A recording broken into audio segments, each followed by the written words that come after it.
It's Coming like, okay, up when on we were Sophisticated together, he Mom. had the spirit of lust. I got healed. Imagine if I would continue to sleep with him, because he went from just having a normal sexual appetite to wanting to watch porn all the time, and then to like actually wanting to act out porn in his real life by going to see men bang out some man's wife. How do you even sign up for that? I don't freaking know. Dedication, preservation, take a look inside your salvation. Do every good work, it takes patience, like a butterfly, transformation. What is up, guys? Sophia here, back with another video. And so what I want to talk about today, I'm going to be doing a get ready with me video, and I want to be talking about lust. I talk about my struggle with lust before. Well, I haven't really talked about it, but I have a few videos on lust and why I became celibate. And so yeah, that's what I want to talk about. So don't forget to subscribe to my channel, and let's go ahead and get right on into it, shall we? So the reason why I wanted to talk about lust, I'm putting on this primer from Smashbox, is because I think a lot of people have the idea of lust confused. Sometimes they think that it is only about sex. And yes, lust does have a sexual undertone, obviously, but it is not all just about sex. Like, hence that I actually knew a girl who was a virgin and she had like a porn addiction. Like, she would always watch porn. That is still a spirit of lust. So I feel like we have to expand. So when I talk about some of the stories that I'm going to get into of lust, I'm using the NYX Can't Stop, Won't Stop. And this is darker than my complexion because, as I say, I haven't gotten any sun. So I'm going to try to put it on lightly. Matter of fact, I'm lying. I need to use this to cover some dark spots. And all the products will be listed in the description box. And let me get my mirror straight, y'all. Sorry, I'm all jacked. So I feel that it's very important for us to just understand the dynamic of lust, because I know for me, I didn't understand that I suffered from lust, because I liked men, yes, but I wasn't like, hey, let me just go out and sleep with any and everybody humanly possible, right? But that didn't necessarily stop me from thinking thoughts, wanting to do what I wanted to do when I wanted to do it, keeping me from getting to know people when I don't know. I knew people, I don't know. It's kind of like being consumed more with, dang, this person is fine.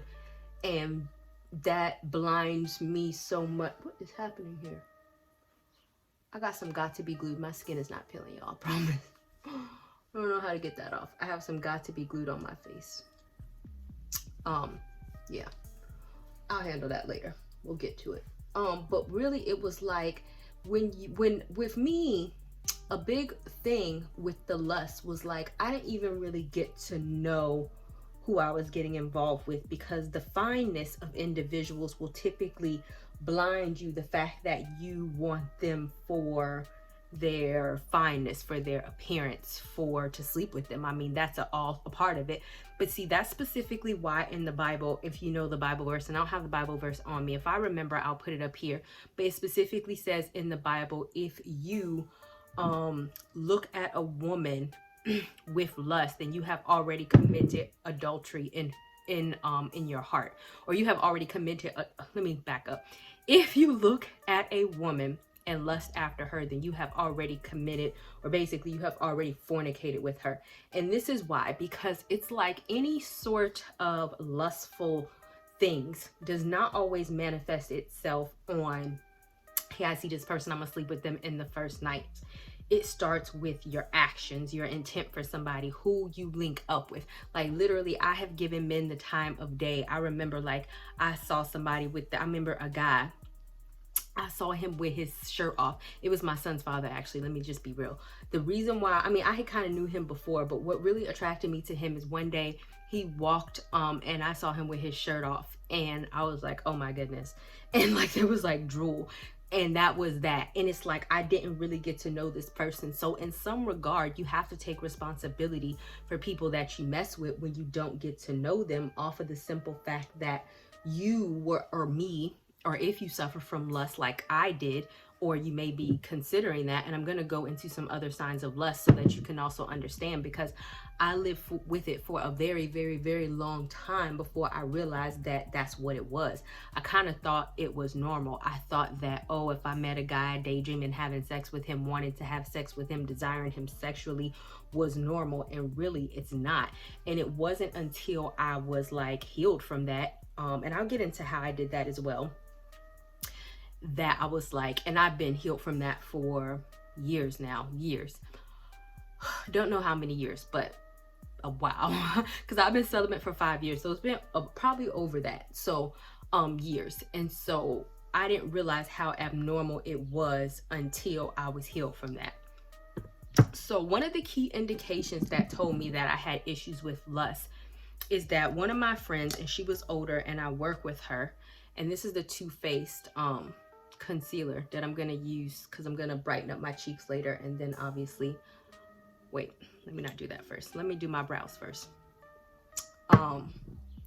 And she was older, because I always kind of had older friends, and I was getting more and more into the church, and she was inviting me to church a lot. And so she knew me, and she knew my passion towards men. And by that, I mean, like, and I don't feel there's anything wrong with dating multiple men, but I mean, I was dating men for the wrong type of reasons. And so I had multiple men on rotation simply for looks, simply because I wanted attention from them. The way that I used to dress used to cause them to probably lust after me, because I used to dress very more so revealing. And that was probably very intentional. Once again, the Bible verse, causing a man to lust. So it's like, if a man lusts after you, yeah, it's his fault. But if you are dressing in a way to have a man intentionally lust after you, then that's kind of your fault, because you're intentionally putting that out there. And that's also kind of the thing about the Jezebel spirit. And I have a video on that, is that you're intentionally putting that out there to kind of have men come for you, or so that you can kind of control them or make them be sexually attracted to you, right? Maybe because you want money, maybe because you get some type of satisfaction from having the attention, or whatever the case may be. So with that being said, the first time, and my brows got messed up real bad, y'all, so don't pay attention. So the first time when she really brought it to my attention was when we was going to a church we had never been before, but she had invited me to the church. And there was a drummer behind the podium. And I have to reiterate, y'all, I was in church. This is how the spirit of lust works, is that it don't have no boundaries.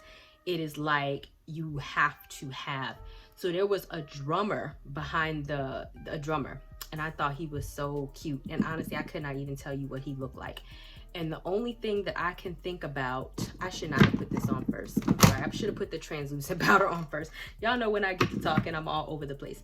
But the only thing that I could think about was trying to get the attention of this guy. We do not go to church to get attention from guys. I mean, if that happens, then it happens. But I was not listening to a sermon. I was not listening to anything. The only thing I could do was sit and look at this guy and think about like how fine he was, what he was like in bed. And mind you, this is why I say it's not just about sex, because I never slept with this guy. But literally, I was trying to get his attention. Then I leaned over to my friend in church, y'all, in church. I have to reiterate this. And I start talking to her about this. I was like, oh, do you think that it will be weird if I try to find him after church and get his number? So the idea of lust is when getting the attention or attraction, especially when you're thinking about somebody that you don't even know sexually, because really you don't know this person. Sexual is a very intimate act. And so the fact that I was like, ooh, he's so fine, I wouldn't mind sleeping with him, and blah, blah, blah. That is a spirit of lust. It doesn't matter if I didn't sleep with him and that I never got his number and I never saw him again. The fact that I could not control myself in church, that is a spirit. And so she was looking at me like, girl, for real? Like, what is happening right now? And the crazy thing about the spirit of lust is that you don't even see anything wrong with it. So it's like the spirit of lust will have you justifying what you're doing, like, oh, I'm a female and he's a fine man, whatever. And I could not tell you what that sermon was on, but I was just really trying to get the attention, making eyes at this guy. I was just staring at him the whole time because that's all I could think about, because that's how consumed my mind was with this guy. So she didn't say anything right there about me having a Jezebel spirit, but she did later on make mention of it when we were at another church and we were talking about spirits. And I was like, I forgot what the conversation was, but she was like, no, you have the Jezebel spirit. And I was like, really? And that's what really brought my mind to it. But it wasn't enough for me to stop, because the next moment, and it was with the same woman that we were visiting out of town for my friend's wedding, and we were at her in-laws house. And so she was much older than me, so either I think it was her cousin or her nephew or whatever. He was my age, and so this was his mom's house, and we were spending the night over there because we were out of town. And once again, and mind you, another spirit of lust is, I can't even say that this guy was so cute. Even the drummer, I feel like he wasn't that cute. I just feel like he was just cute enough for me to have some type of sexual attraction towards him, that I was consumed by it. So this is when, and when I tell you this story, it's gonna sound crazy because it is, but in my mind, this was not crazy. So we was eating dinner and everything with the guy, and like I said, I contained myself. But then when we were getting ready to go to bed, I was in the room talking to my friend, and I was like, yo, how old is your nephew, cousin? I forget what the relation was, right? And she was like, why? I was like, oh, do you think that I should go in his, y'all gonna judge me. I was like, do you think that I should go in his room to try to, I guess, mess with him? I don't know what my intention was. I guess that's probably was my intention. Let me just go ahead and be honest. Sleep with him, mess with him, or whatever. And by this point, I think she was so used to me that she didn't even try to discourage me. It didn't happen. Let's go there.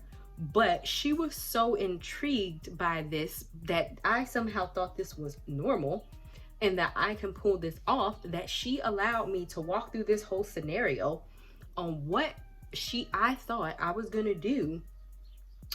And this was before I had my son. I should mention this. All this is before I had my son.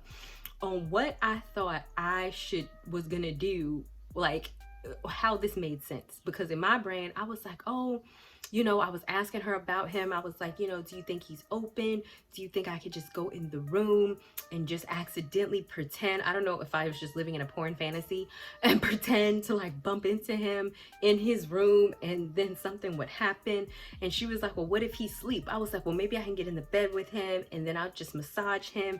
And in my mind, I was completely going to do this. This was not like, hey, I'm just joking. No, I was going to do this.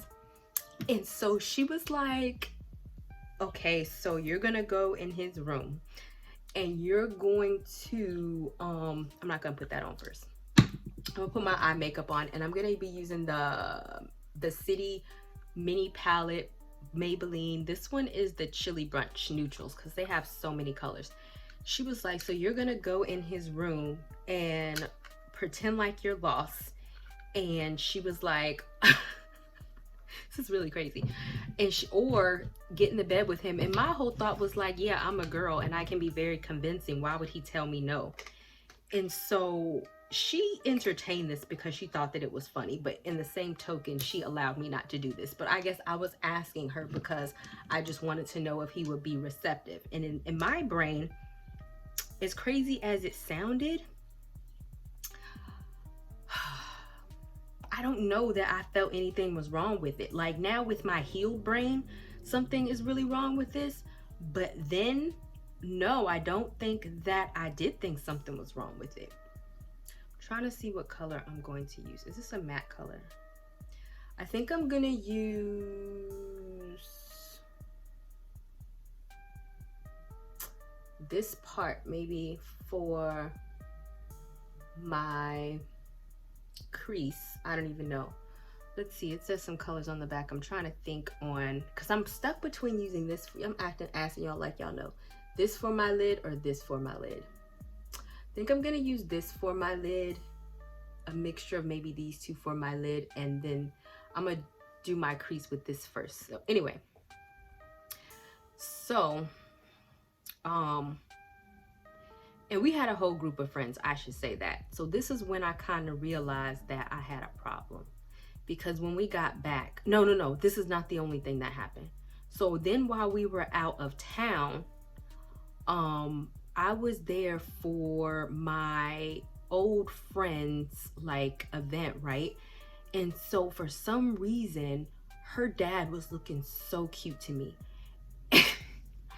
And so I was like, oh my goodness, your dad has like grown up to be so attractive. And she was like, what is wrong with you? So this is when I had to reflect on something really was wrong with me. No, I did not sleep with her dad, y'all. Come on now, let's be real. But this is why I want to point out in the sense of a lustful spirit, because I think sometimes, like, even if we, like, it's not all about sex. It's about our demeanor. It's about our thirstiness for men. It's about our wanting to sleep with men. It's about our fantasizing to sleep with men. Sometimes we don't even know. Sometimes we haven't even met, or sometimes just seeing somebody that we think is attractive and we think that fantasizing about them, it causes no harm, but really it does, because you have to think that's really not that normal to, you know, to see a guy and be like, oh, I wouldn't mind sleeping with him, even though it was my friend's dad. I knew I wasn't going to do it, obviously, duh. But that's not normal, though. Like, it's not normal, especially since I had known him since I was like a teenager, and for whatever reason I just thought that he was so cute and he just looked so youthful. That's weird. That's weird. And so at that point I was like, when I went home, I'm gonna put this on my crease. When I got back, I was reading a book. I don't remember what the book is. I still have it on my bookshelf. And if I have it, I will put it down in the description box, because it's an older book. But it was about demons and spirits and all this other type of stuff. And he is a priest, and he talks about like exorcisms, but not in the way that you would think like The Exorcism, the movie. But he was talking about the idea of types of spirits dwelling in people. And so then I did my own type of research, because you have to remember that by this time, my friend had already told me that I had a Jezebel spirit. And even though I kind of laughed it off, you know, still I was kind of like, And then once I read this book about this priest and demons, and he was talking about demons in a very real way. It was not about demons like, you know, like we think like scary demons, but like bad spirits that can come dwell in us of things that he's encountered. And I want to say like maybe sexual immoral ones, and less might have been in there. But I did my own independent research about it, and sure enough, it was like, okay, I think I have one of these signs of this. So then I prayed about it, and God was like, you do. Leave it up to God to tell you the truth, because this is the crazy thing. A lot of people think just because you are Christian that something can't be wrong with you, that evil things can't get a hold. That's just not true. That's not true. And also I have to mention this, because it was a lot of like things, and this is what I mean, like an energy that you put out. Because when I was because I went to Bike Week one time in Miami, and I was not even dressed. And if I think I still have the pictures, and I'll put the pictures up. I wasn't even dressed in a super duper provocative way. And do you know that several men mistook me? I wasn't dressed in a provocative way at all, to be honest with you, for it to be Miami. Like, honestly, because by this time, and I should say this wasn't like years had passed of this behavior. I should say that. I wasn't dressed in a super provocative way, and men had actually mistook me for escort. Not one man, not two men, not maybe like 3 or 4. And so, and then they offered to like pay me for sex. And I did not do it, before y'all go crazy. But it's like all these things really had me thinking, what is it about me that has all this sexual type of stuff around it? And really, even when I talk about this in my Jezebel video, it's like that's what it is, because it's a spirit and it's an energy. And I feel like that people can sense it and people can attract it. Because if you think Miami, I was not dressed provocative. Like I said, I do have pictures. I'm gonna post them as I'm talking, or I might have already posted them if I remember. Why would all of these men, and my friends were with me, So we weren't, you know, if you were to compare me the way that they were dressed versus me, you wouldn't be able to say like, oh, you look more provocative dressing than they do. No. And I was yet the only one getting approached as like an escort, and people wanting me to go back to their hotel room and to pay me for sex, because I feel like that is the spirit of lust that you have on you, that those type of men probably who also have the spirit of lust, because who is paying people for sex, and who goes up to some strange woman who for that, thinking that she would do that. Like, it was four people, and one guy just offered, and he was like, no, I'm not offering to pay you, I just want you. Like, that was the first thing out of their mouths. That is not normal, but that's because their spirit of lust recognizes your spirit of lust, and therefore they think it is okay. And so it's like these type of things that I really had to reflect on why this keeps happening to me, because this was not happening to everyone else, right? And so when I did the research on the whole spirit thing, I was like, okay, what do I need to do? And this is when I had fasted before, but this is when I got really into fasting. Because, and I have a fasting ebook that I'll post down in the description box as well. And I'll put the commercial probably at the end of this video that I made, just so you can see what it's about. But it's not just something that I made, it's because it's something that it works. And I can speak personally to that. Because when I really prayed, God was like, you do have a demon, stop playing. And that's why it's important for us Christians to know that spirits, all these evil things, come in different ways. And they're even like a lot of different ways that we don't even think about. It's not all the time like evil sort of things. And, you know, I used to think about like sex a lot. Like I said, I used to think about fine men a lot. I used to just, I mean, it was just something that I didn't even know was wrong, because it just seemed so normal and a part of my life. And then even another girlfriend I went to high school with, I was talking to her, and she said that she even used to suffer with it, but she was like married now, and so it wasn't. And so I was talking to other girlfriends, and they had all made it seem like it was just so okay. You know what I mean? Like, this is something that sometimes happens and it's okay, but it's not okay. And so then I really prayed about what I should do about it, and then I went on a fast. I'm using this whole thing here. This is like, I don't use this thing often, but I used it in my last Get Ready With Me video, and I was kind of feeling it. So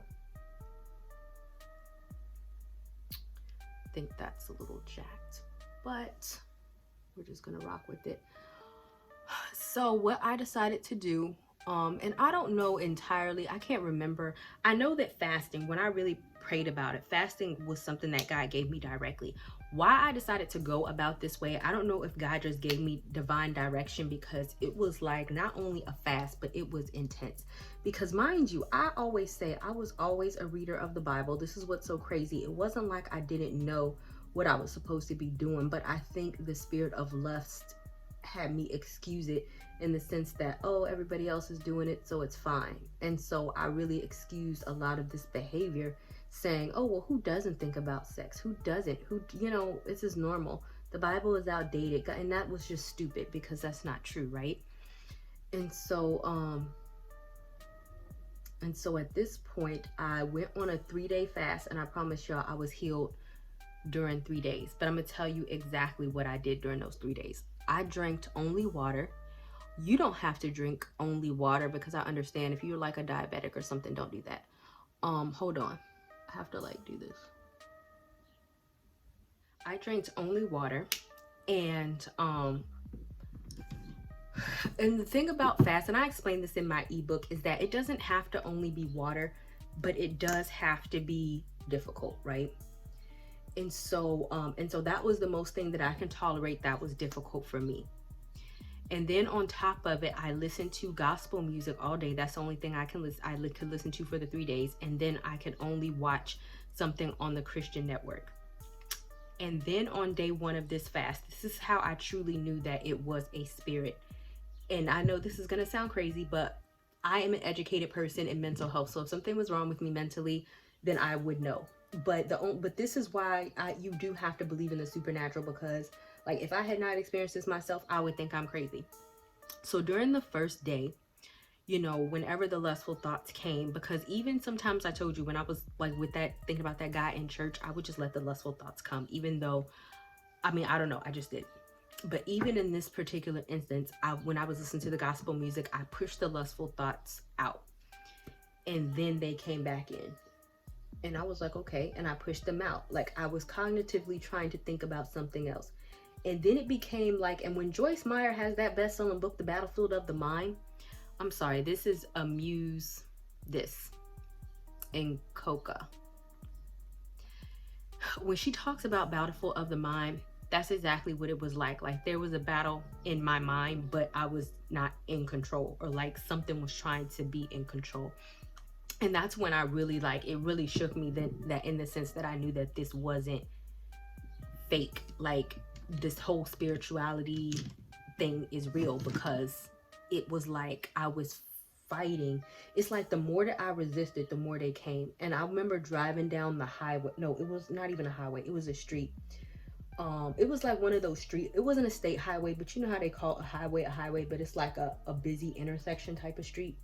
And I probably could have got arrested for speeding, because I was literally listening to music, driving, trying to fight out the thoughts, and becoming physically ill. And mind you, I had not eaten anything. That's how bad it got. This was on day one, trying to push out the thoughts, listening to gospel music. And it wasn't even necessarily gospel music. It was the trying to push out the thoughts. I was becoming like, I was like gagging down the street. And then I like, the pedal was to the metal, and I turned my music all the way up to like 100, trying to drown out the thoughts. This is how crazy. And I know y'all are like, what? I promise you this happened. I promise you, I'm not lying. And then when I got home, I just turned on gospel music. I turned on the TV, watching Joyce Meyer show. I refused, and I kept pushing out the thoughts. But it was a fight, like a fight in the sense that it was like it wouldn't let go. Like it just kept coming, and it was like, oh, you should call this person. You should call this guy up. I mean, it was like an attack on trying to get me not to change. It was so strange. Like, and I was like, okay, I fully understand that this is, you know, not a game. Like this is low key, real. I'm using this color. And that's when I really got into, I mean, I don't know. And if you have lust, I promise you, try it, and this will happen to you. If it's bad, it's like a purging. And so when I did research on it, I found out that this was actually common, because it's just like, because it's like, it's trying to not, I guess the spirit is trying to stay and trying to make you like relapse, and trying to get you to, I guess it's like a drug, like, you know what I mean? Like a drug, like if it's an addiction, I'm trying to not make you get better, trying to make you relapse, because as soon as I would have relapsed, then it would have been harder to get rid of. But I thought in the day 2, and then once I woke up day 2, it was 100% better. And then once I woke up day 3, it was gone. I promise you it was gone. I promise you it was gone, and it stayed gone.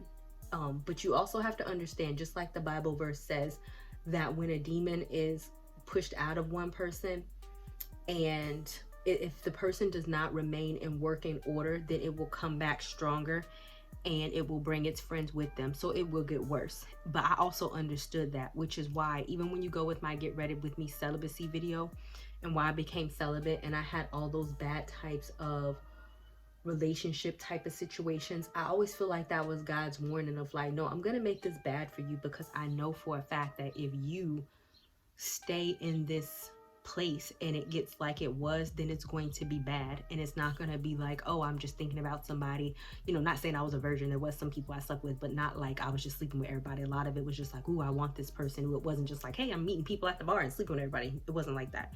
But it could be if it got that bad. And I feel like that's why you see a lot of these sex addicts that can't control themselves, because it does get bad. And I also feel like it can spread from person to person, because I remember one of my exes, I felt that I know for a fact that he has the spirit of lust, because when we were together and we kind of remained friends, and once I kind of got over my situation, but we were still friends, I noticed that his stuff was worse, because even when we were together, he used to like want to watch porn. And then I also feel like the fact that we weren't married, because you know, like soul ties and stuff, their issues can come inside of you. I feel like that. And so he had a big porn addiction. And then even when we were friends, mind you, we were just friends and we wasn't even messing around. This is the NYX Bright Idea in the color Rose Petal Pop. We were just friends and we weren't sleeping or anything. But I remember he would literally come over my house. And like one time, and I remember feeling so disgusted. Like he came over my house and he just was like, yo, can I use your computer? And my computer was in the living room and I was sitting in the living room, and he just turned on porn and started watching it. And he was like, yo, you want to come sit? I'm sorry, what? I'm sorry, what? And like he didn't see nothing wrong with it.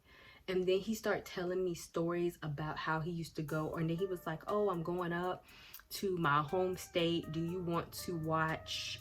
He was like, I paid to watch this man's wife get banged out by all of these women or all of these other men. Do you want to come watch with me? No. But this just goes to show, just like I was telling you, is that it's not even just about sex. It's about the lust factor, and that he don't even have boundaries to know that what he is asking me is inappropriate. Because by this time we have been separated for so long, and what you're asking me is completely inappropriate, and you don't even have sense enough to know that, because it's like that spirit of lust really kind of takes over you, in the sense that you don't know what is and is not appropriate anymore. Hence why I was lusting after the guy in church. It's like my appropriate meter was off. And so that's how it became. And then ultimately, he did get another girlfriend, and they have menage a trois and all types of stuff. But it's like, I just noticed over the years of me knowing him that his lust just got progressively worse. So you have to know, and it's why you can't be sleeping with everybody, because like I said in my soul ties video, it's like, okay, when we were together, he had the spirit of lust, maybe I did too, right? And then it's like we're exchanging stuff, making both of our issues worse. I got healed. Imagine if I would have married him or stayed with him or continued to sleep with him, and then he just would have kept feeding me that same thing, and then I would have been just as bad off as he was, because he went from just having a normal sexual appetite to wanting to watch porn all the time, to now just walking in my house to coming to visit me and turning on porn without even saying hello. What is that? And then to like actually wanting to act out porn in his real life by going to go pay to see somebody's wife see men bang out some man's wife. How do you even sign up for that? I don't freaking know. You know, getting somebody's wife banged out right in front of his face, and you want to invite me to watch it. What? and then he's like, well, and then he was like, well, and then he tells me, well, some of the reasons why we never worked out is because some of the reasons why you and me didn't work out is because you know, or no. He said some of the reasons why I like my girlfriend now is because she's open for whatever. And it's like, you can think that mess is cute if you want to, but now this is kind of like disrespectful. I don't know what all they do. I know that they invite other people in the situation, but you have to think, and this is why the spirit of lust will confuse you. What man wants their woman getting banged out by other men while he watches? Or I mean, that's not really appropriate, like, you know what I mean? And that's why I always say, like, the spirit of lust will confuse you. It will bind your boundaries. It will have you, I'm gonna fix my eyeliner momentarily. I have to get closer to the mirror because I'm too far, but it will confuse you and have you like confused on what is and is not okay, and thinking that, oh, this is great, this is just being open. No, this is pretty weird. The fact that this is pretty weird. And so yeah. But definitely check out my spiritual fasting book. You know, if you think about sex a lot, if you think about having sex a lot, if you are and then I will say, I mean, I'm in this, I'm talking about, it's not just about sex, because I want people to know the wide parameters in which lust covers, but also common sense if you are unable. Because even, you know, when I got into the realm of counseling, I have even noticed women who are unable to say no to sex, and sometimes they don't even want to do it. They don't even know why they say yes to sex. Or even if you meet men a lot and you just give give it up or have sex and you feel like you can't control yourself. All of that is a spirit of lust that you need to be healed from. And like I said, I didn't really understand the dynamic, and I think it would have gotten a lot worse. I'm sorry, this is the Maybelline Possessed Plum. Possessed, that is fitting. I think all of it would have got a lot worse had I really not caught it.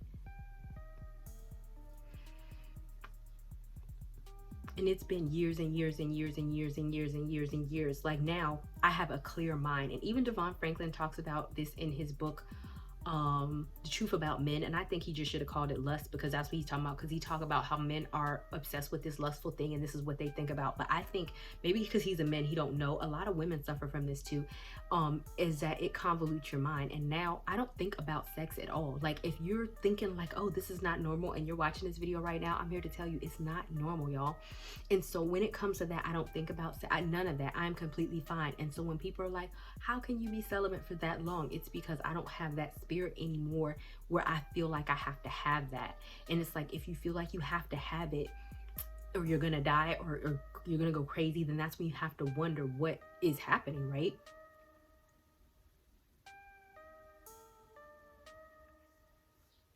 All right, I'm not sure what's up with this lipstick. It's so like slippery. I thought it was matte, and I don't know if it's gonna dry matte. It says velvet matte liquid. It's not matte, it's a lie. It's like slipping all over my lips. Okay, and it's not staying in place.